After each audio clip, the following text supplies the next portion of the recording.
کاماریڈی میں تلوار سے ہنگامہ، راؤڈی شیٹر کے خلاف کیس درج۔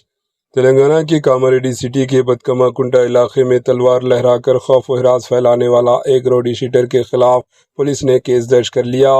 اس بات کی تصدیق ٹاؤن سرکل انسپکٹر منگل کو جاری کردہ ایک بیان میں کی۔ پولیس کے مطابق پیر کی رات تقریباً 11 بجے بدکما کنٹا علاقے میں اس وقت کشیدگی پیدا ہو گئی جب راؤڈی شیٹر سلمان اور ارشد کے درمیان دیوار سے متعلق پرانے تنازعات پر جھگڑا شدت اختیار کر گیا۔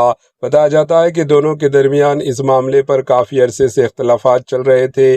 اسی دوران سلمان نے مبینہ طور پر تلوار لہرا کر علاقے میں ہنگامہ برپا کیا جس سے مقامی عوام میں خوف و ہراس پھیلا گیا۔ بعد ازاں متاثرہ شخص ارشد نے پولیس میں شکایت درج کروائی جس کے بعد کیس درج کر کے تحقیقات شروع کر دی گئی۔ سی آئی نے بتایا کہ ملزم کے خلاف قوانین کے مطابق سخت کارروائی کی جائے گی۔ بتا دیں کہ یہ شخص سلمان نامی راؤڈی شیٹر کئی مرتبہ خواتین و محلے میں دیگر افراد کو چھیڑ چھاڑ بھی کیا کرتا تھا، ایسا ارشد نے بتایا۔ Bureau report, AHN news.